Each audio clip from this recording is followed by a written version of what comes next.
सीधे रुख कर लेते हैं मेरठ का, और मेरठ से हमारे साथ नवनिर्वाचित मेयर हमारे साथ जुड़े हुए हैं। हम उनका सीधे रुख करेंगे और उनसे हम बातचीत करेंगे। हरिकांत अहलूवालिया जी हमारे साथ मौजूद हैं। हरिकांत अहलूवालिया जी, बहुत स्वागत है सबसे पहले तो आपका। आपका भी बहुत वेलकम। हरिकांत जी, सबसे पहले तो जीत की आपको बहुत बहुत बधाई। और प्राथमिकता मेरठ के लिए क्या है आपकी, आपसे जानना चाह रहा हूं मैं। देखिए, मेरठ महानगर में सबसे पहले जो हमारे ऑफिस से लेके चले मेरठ महानगर का पहले ड्रेनेज सिस्टम हमें से लेके चलेंगे। मेरठ महानगर का सबसे पहले ड्रेनेज सिस्टम हमें ठीक करना है। जो यहाँ की ड्रेनेज सिस्टम है, अभी पिछले 5 सालों में यहाँ हमारी बहन सुनीता वर्मा जी मेयर थी और वो बसपा से थी। तो यहाँ का फिलहाल ड्रेनेज सिस्टम को लेकर हमें बहुत यहाँ पर शहर में ठीक नहीं है। सबसे पहले उसको ठीक करेंगे। हरिकांत जी, लेकिन मेरठ तो वह बहुत महत्वपूर्ण शहरों में से उत्तर प्रदेश के है, और दूसरा ये भी है चूंकि हम लोग देख रहे हैं क्योंकि दिल्ली एनसीआर के आसपास लगता हुआ, तो ऐसे में जो समस्याएं हैं जाहिर बात है हर शहर की तरह मेरठ में भी, आपने कहा वाटर लॉगिंग की एक बड़ी समस्या है जिसको आप दूर करने वाले हैं, लेकिन इसके अलावा भी प्राथमिकताओं की सूची में आपका क्या है? क्योंकि मेरठ को स्मार्ट बनाए बिना तो स्मार्ट उत्तर प्रदेश हो जाए यह संभव नहीं है। प्राथमिकता की सूची में क्या रखा हरिकांत जी आपने, विजन क्या है आपका? हाँ, मैंने सबसे पहले आपको बताया मेरठ महानगर का ड्रेनेज सिस्टम ठीक होगा। उसके बाद मेरठ महानगर में लगभग 1700 टन कूड़ा रोज इकट्ठा होता है, जिसका कूड़ा निस्तारण का प्लांट की इसकी व्यवस्था है, उसके निस्तारण की व्यवस्था की जाएगी। उसके अलावा जितने मेरठ में लगभग 400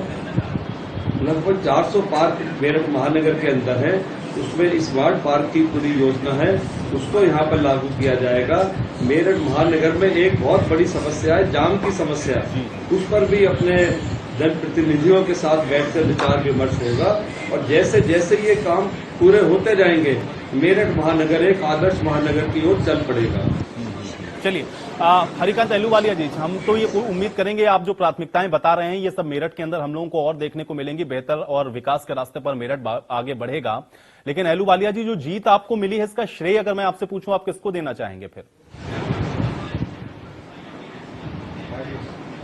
देखिए, उसके लिए मैं आपको बताना चाहूंगा कि हमारी भारतीय जनता पार्टी जो है, हमारे देवतुल्य कार्यकर्ता, हमारी एक पार्टी की संस्कृति है, एक संस्कार। हमारे सभी कार्यकर्ता जनता के बीच में जाते हैं। इसके अलावा यहाँ जो हमारे सांसद हैं, हमारे विधायक हैं, हमारे मंत्री हैं, हमेशा उनके घरों पर सुबह सुबह भीड़ इकट्ठी होती है। जनता की जो भी समस्या है वो बराबर सुनी जाती है। उससे महानगर की जनता बहुत प्रभावित है। और हमारे परम श्रद्धेय प्रधानमंत्री जी ने तो पूरे देश में एक डेवलपमेंट किया है, और हमारे परम श्रद्धेय मुख्यमंत्री जी ने तरीके से एक आदर्श शासन व्यवस्था उत्तर प्रदेश में दी है। इससे महानगर की जनता बहुत प्रभावित है और उसका पूरा लाभ हमें स्थानीय निकाय सरकार बनाने में मिला है। हरिकांत जी, बिल्कुल मेरा अंतिम सवाल, अंतिम प्रश्न आपसे यही है, अगर मेरठ की जनता को आप आज अपनी इस जीत के बाद क्या कुछ कहना चाहेंगे, मेरठ की जनता से क्या कहेंगे इंडिया न्यूज के माध्यम से? मैं इसमें बता, मेरठ की जनता बहुत अच्छे तरीके से मेरे से बातचीत है।